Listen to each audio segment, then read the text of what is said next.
Yeah, you are.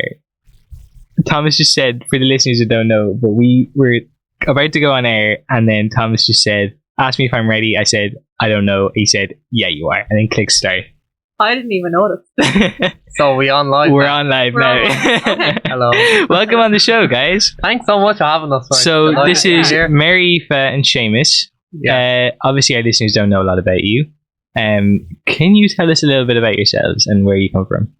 Absolutely. So you mightn't know it, but myself and James, even though we don't look anything like, we're actually related. Mhm. We're actually brother and sister. We are the Ongs. We are the Ongs, yeah, the The original Ongs. Ongs. Yeah. You never know what's going to happen with us.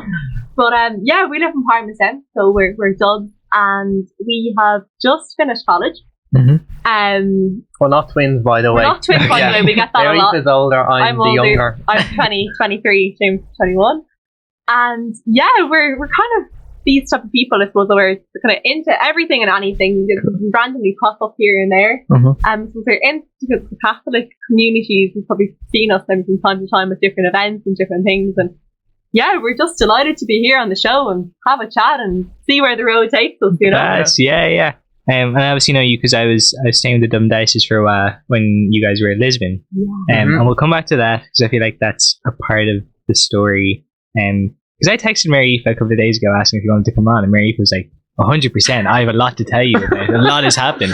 So I feel like very enthusiastic. It's so funny because I was doing this 33-day morning glory for the Marian consecration. cool. Okay. And I just finished it, you know, and it was on the 1st of January. And I was, you know, we had a New Year's party, you know, in our house, all very civil. We were up chatting with, you know, friends until 5 a.m. and I was wrecked. And right, the next morning I knew I had to get up, you know, to go to Mass and make this final consecration.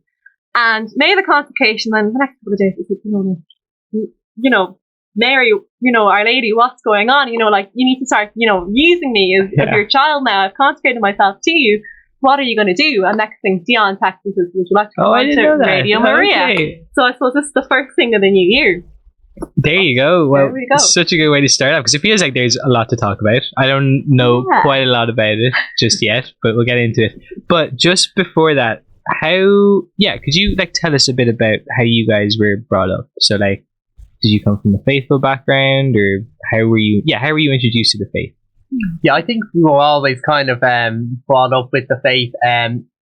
My mother, you know, I used to go to Mass, and then my dad as well, you know, went to Mass as well. Grandparents went to Mass. So I think about from the age of like 6, I don't know, we just started going along to, I don't know, I was about that age, I just started going along to Mass.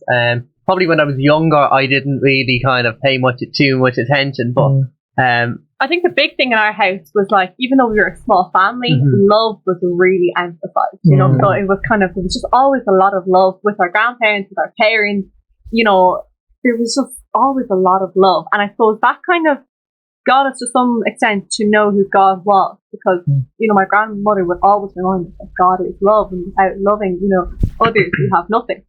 And I think it was simple things that, like, our parents said that always, you know, helped me. I remember as a really small child, you know, like, you know, you'd be out in the street and you hear people, like, you know, obviously maybe kind of talking blasphemous about our Lord and just saying his name, you know, like in vain. And my mother, maybe was only 2 or 3 at the time, but my mother used to say, now, don't say holy God's name, because he might think you're talking to him and he's ready to listen. And then, you know, you never tell him what, you know, you never tell him anything. So it was simple things like that kind of, you know, always got me thinking of like, respect holy God, but love him, because the love that I have in my family, that we have in our family, comes from him, you know? Yeah, okay. So your family's yeah. obviously played a big part in it. Absolutely. And I think particularly as we're getting older as well, like coming into our teens, and let's say then now we're into our adulthood, you know, like it's just, we're always coming up with, let's say, new ideas, new little projects to try and do, you know, like even, let's say, we were saying it before, like kind of the last couple of years, we've tried to just have our house a bit more open for Christmas, you know, like, and just we've had different friends over, you know, like, and just kind of, try to keep our house as like an open house, you know, I suppose like Christ would have it, just like everyone's welcome in there, you know. That's a really, really good thing to do. It was always that kind of beatitude to like kind of infuse in our house, whether it was, you know, when we were 10 and 11, there was no friends, you know, running outside playing, you know, computer games were starting to take over, our parents were kind of like, look, create something yourself. So we used to have like base gang, you know, getting kids off the street into our house, you know, baking, cooking, arts and crafts, different things, you know, the same age as ourselves. But it was just always this idea of like, let's get out to others, bring them in, and just show them a bit of love. That's really interesting to me, because I know you guys are homeschooled. Yeah. And I feel like that kind of is not what a lot of people would think when you say that you were homeschooled. Yeah. Do you think being homeschooled was a big reason that you are so close to your family and your family's played such a big role in your faith? Oh, definitely. I think that absolutely helps. I think, you know, particularly the way we were kind of brought up, like homeschooled, like there's obviously different kind of routes you can take doing that. You could start off and maybe do like there's a different kind of curriculums and that you could follow, like Catholic sort of curriculums, but there's also you could do kind of more unschooling kind of approach. Now we kind of did, which is kind of like not following any curriculum. I suppose we kind of, what we did was we did a bit of kind of school work as well, but also kind of left time for flexible kind of learning, you know, and also coming up with these kind of crazy kind of ideas like the base gang and like going down for a trip down to Cork or something like that, you know, on the train. And do it yourselves. The other thing as well, like, so obviously there's a homeschooling like Catholic community, and we did touch base with that, but we also touched base with, you know, other homeschoolers who had no faith. And I suppose it was an eye opener for us that Christ goes to the outcast in society, the sinners. Yeah. And it was very important for us at a young age to kind of hear other people who had no faith and to still be able to kind of learn how to interact with them with love, but not let that take away from who we were. So we used to mix with everyone and anyone and try and bring a little bit of, I suppose, original Ongs to them, you know, that kind of original side of us to them, you know, which came with the faith, you know. Wow, that's really cool. And one question I've always had, and I had Matthias was on the show a couple of weeks ago, but I didn't ask him this. But for me, when I think of like what life would have been like if I was homeschooled, I always just think of myself, and I'm like, what would have changed in my life, like in the practical sense, but also like what kind of person would I be now, if I was homeschooled. What, in your experience, what's it like for the actual parents that are homeschooling? Because it's very different for someone that's just, you know, sending their kids to school every day and not having to worry about them during the day. But then, and then the other scenario when you're homeschooled is you're literally giving up your entire day to your children's education. And well, what's the difference for a parent? Do you think that you've seen? I think it's kind of interesting. Like, there's definitely a lot of kind of more responsibility, yet there's also, I suppose, like less kind of responsibility in other regards. Like, we were very much not left to our own devices, but kind of like we had our school books there to kind of do the different different subjects. My dad would have helped a bit with maths; he was good at that. Maybe Mum a bit with like languages and that. But we would have had a lot of time just to do the different things ourselves. I'd also say that, like, you know, it saves parents a lot of time and finances in some regards, in terms of like school books don't have to be bought at the start of the year. You know, there's none of that kind of rushing in and out of picking kids up from school, dropping them off in early kind of traffic. And like, we'd remember some of the best days we'd have in the morning would be waking up with our parents around it at the table, you know, having conversations about maybe whether it's news items or different things going on.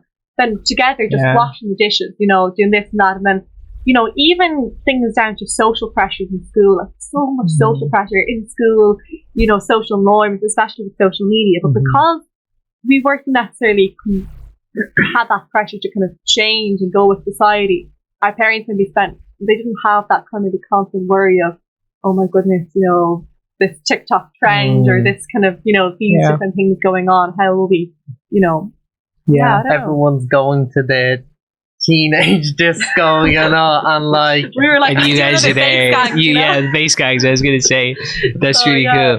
We could probably do a whole episode on homeschooling, but just to move things on, okay, I'll kind of just open the floor to kind of you guys, and maybe start off with, can I start? Actually, maybe start off maybe a bit before World Youth Day, and you kind of explained it. You were brought up in a faithful family, but at what point did it kind of change for you guys? In the sense that you then, at this point, you started taking your faith a bit more seriously. Was there a point that you guys can pinpoint, or is that kind of hard to I think it happened kind of naturally without us kind of becoming aware of it, really. I think during the COVID pandemic, we decided we'd get involved with our local parish. We were kind of helping doing like say prayer services and playing a bit of the music kind of liturgy there.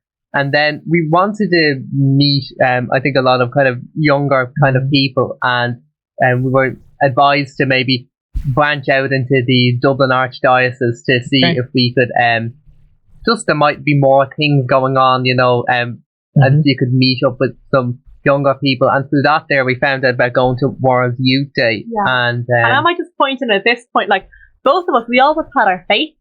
I think there was times like we practiced it. We always went to Sunday Mass. You know, we always kind of just sat down. We prayed a lot together as a family.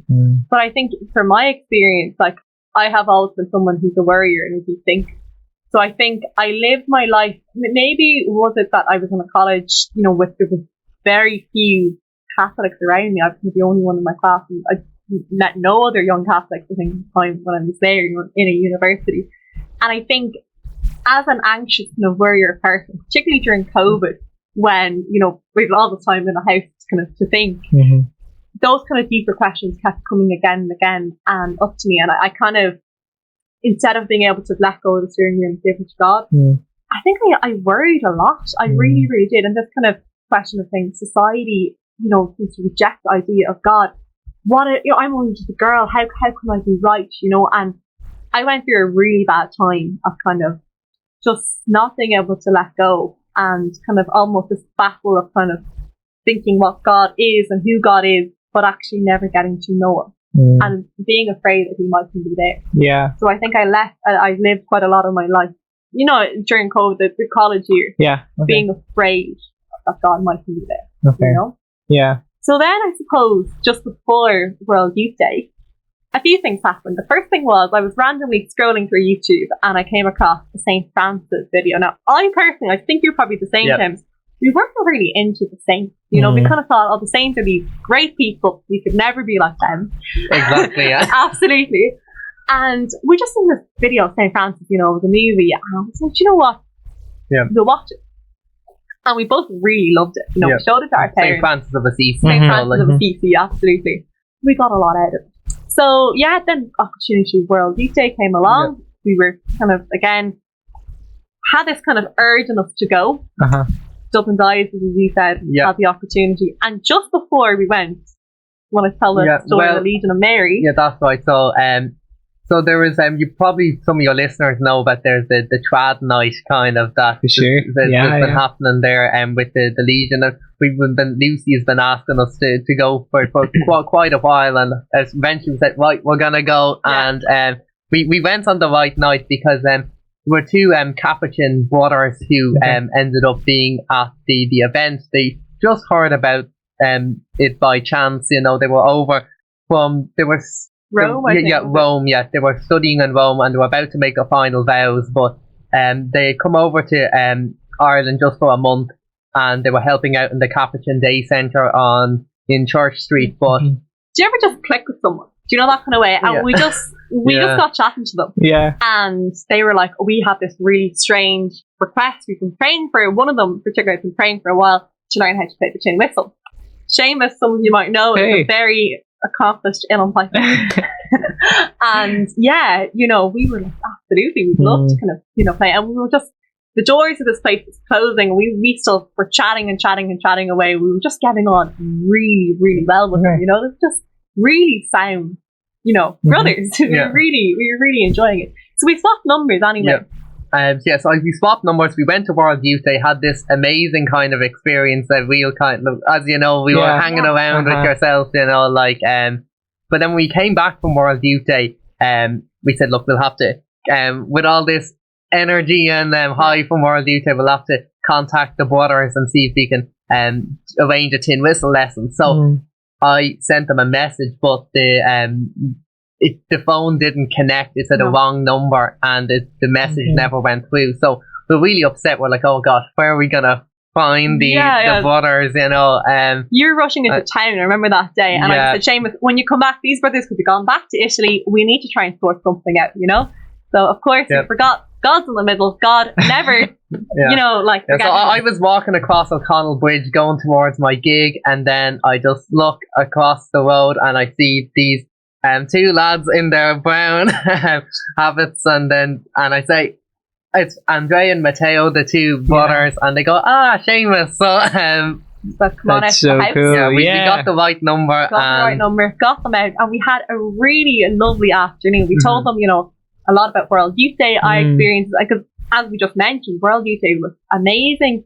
Just to see other young people out there with the faith, and those concerns I'd expressed earlier for myself about just saying, is this all really true? I had a moment when I was at Tay Day, World Youth Day, where I just kind of said, I'm going to give this all up to God. There's so many people here who entrusted everything to Him.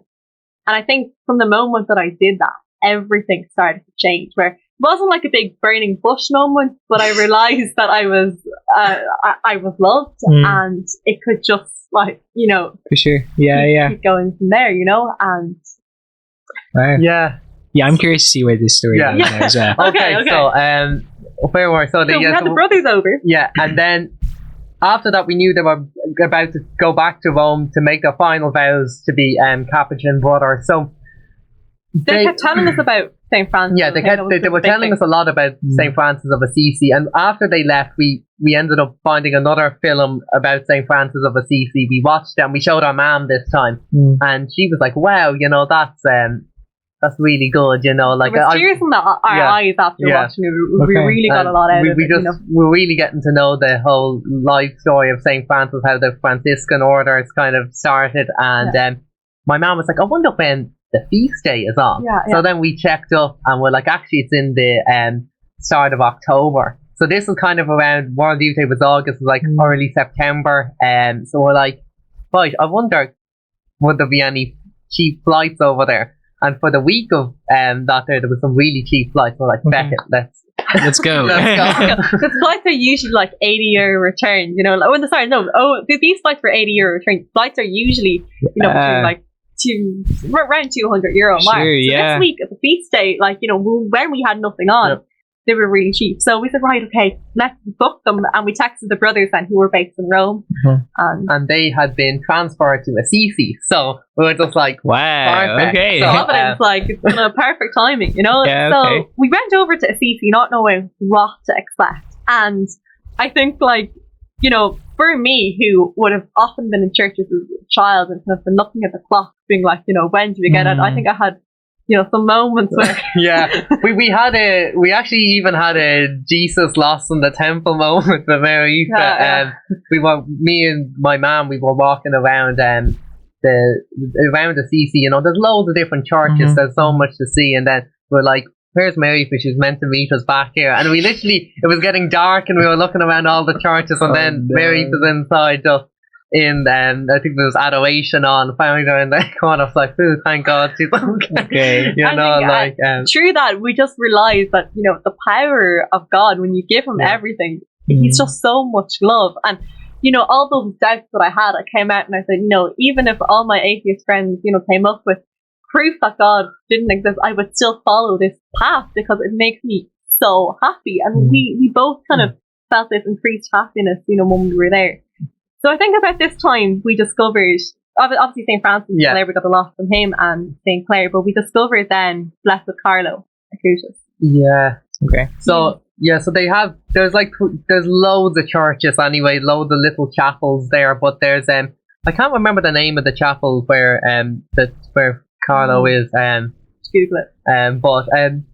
So there was the chapel where Carlo Acutis is basically laid out, and when we went in there, like, it's really amazing, you know, to see please God, a saint very soon laid out there, but like in jeans and like sneakers, you know, like and only 15, and someone that you could really kind of relate to. And I think I didn't know much about Carlo Acutis before that, but we were really struck by him and his story and that. And I think that was almost like after we came back to Ireland, like Carlo said to us when we were there, you know, I'll be your saint, you know, because coming back to Ireland in some ways was a struggle because the faith was so strong over there, and you come back and you're like, going to be so difficult. But at the same time, I think we both knew we had to come back in order to kind of spread God to as many people as possible, you know?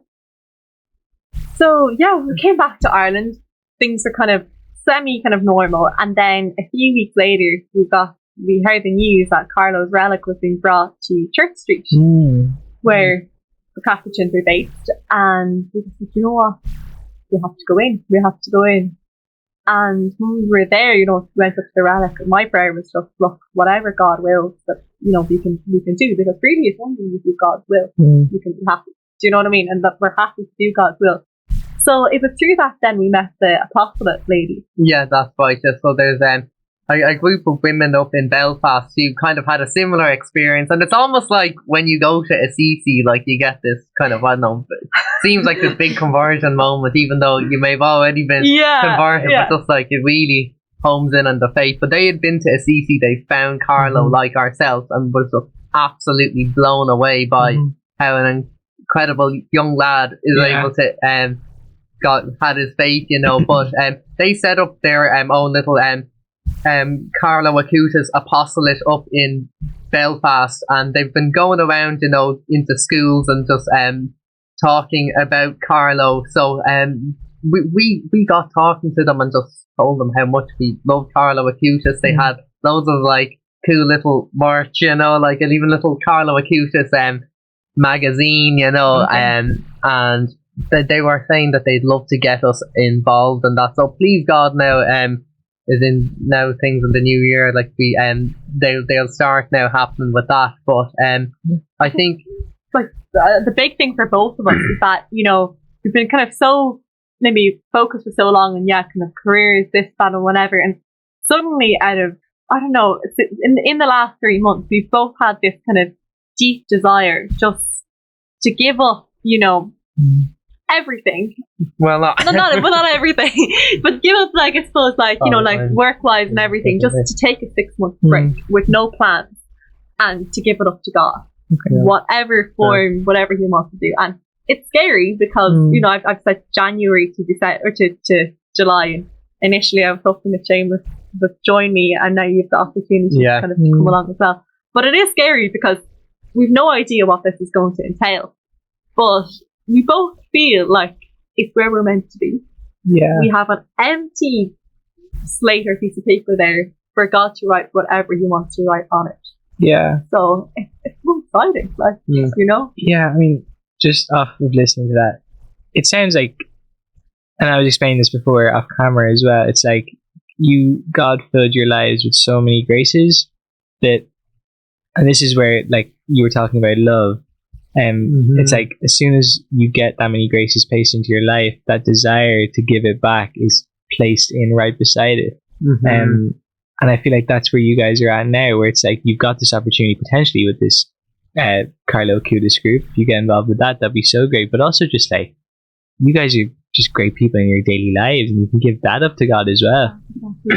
Small things. Yeah, you always go to town with, you know, like your, you know, the bag, you know, chocolates, you know. Yeah, like, that's it. Like we were down, and there's a young lad down the road, and he's we're always he's great at getting like we've gotten him involved with the local choir with Aintus, you know. He's a great friend of ours. But a shout out to Aintus. Yeah, exactly. Yeah, that's our local choir that we're involved with. But yeah, I think we were down. He's always looking for like good deals and stuff. So he had loads of chocolate bars, which got a really good offer. Yeah, he got them like free down at Mr. Price, like I think. And we'll always bring some of them with us into town because they're really good, like chocolate. You know, he's got like, you know, and we give them out to like homeless people and stuff like that. So like chats with them, you know, like, and we're just trying to welcome everyone. Even over the Christmas, we had like Ukrainian refugee friends that we've met at a music event. We just had them over to the house. Some of them didn't even speak English. But again, just like opening our doors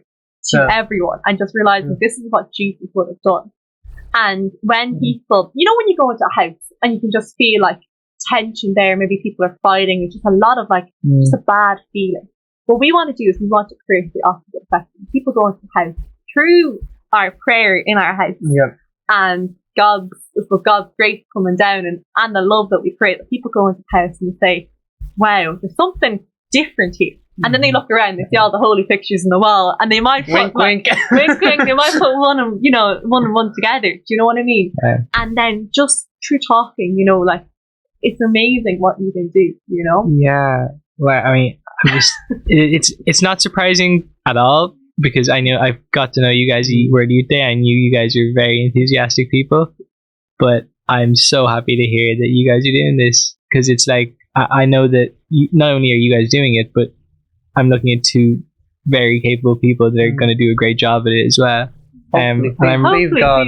I'm really actually looking forward to seeing, or just hearing about what fruits come out of these 6 months. And I think like St. Tracy's is used as a perfect example, because as you pointed out, it's in the little things. So you might come back in like 6 months and it might be something as simple as just literally, going out there and just making more friends who are homeless, and your no friends, and just simple kind of things, small things, What was the hardest thing that I suppose you guys had to consider when you were thinking of doing this?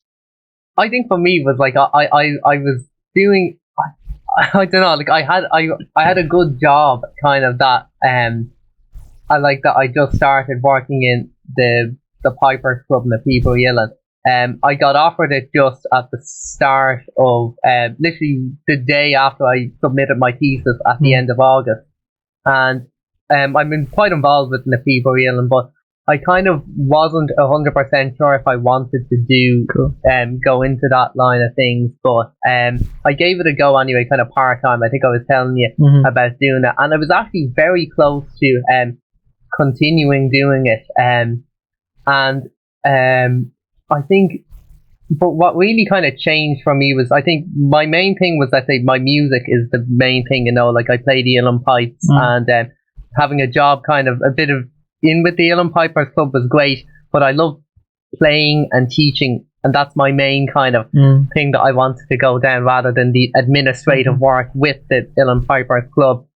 And I remember being in St. Saviour's church, because it's literally just around the corner from where I work. I go in there every day, and I go into the chapel of St. Martin de Porres there, and I was praying, I was deep in prayer, and I was just thinking that I probably will continue with this job, and like I was like, Mary-Aoife was going to go on to this kind of 6 months kind of doing this by herself, but then I just got a feeling from God that He also wanted me to kind of have a more freer 6 months, and that the following weekend then I got a great opportunity with my music to play at the procession for Shane McGowan's funeral, so, and then after that, then that weekend as well, I also got offered to teach a bit of Uilleann Pipes, it kind of as part of like a research and development thing that in Ballyfermot College as well. So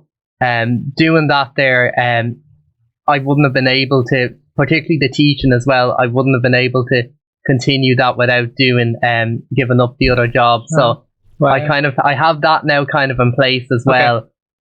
So I think after that, that was like another sign for me to kind of go, but it was kind of tricky, because you have the kind of the comfort of the other job there, and now kind of this is more kind of a part-time teaching kind of opportunity, but that's incredible. Well, you've got it all ahead of you now. I think we are running out of time, unfortunately. Us Ongs will talk all day. For sure. Absolutely, but we will definitely get you back on at some point to share more. Thanks so much for having us. It's for sure. Of course. No worries. To some of our Catholic friends that we may know. For sure. I'm sure loads would recognise the faces. But just our contact details for all of our listeners. So if you want to get in contact with us to give us feedback, or if you want to come on the show, unfortunately I don't think it's up. Oh, it is up. It is up. It's there. We can see this. But you can call us on 014-123456. You can text or message us at 089-467-2000, or you can send us an email at info@radiomaria.ie. As I was saying, if you want to come on the show, get in contact with us, because there's loads of free slots, and we'd love to have as many of you on as possible. So until next time, because there will be a next time with the two of you guys. Take care, and God bless. God bless. Thank you.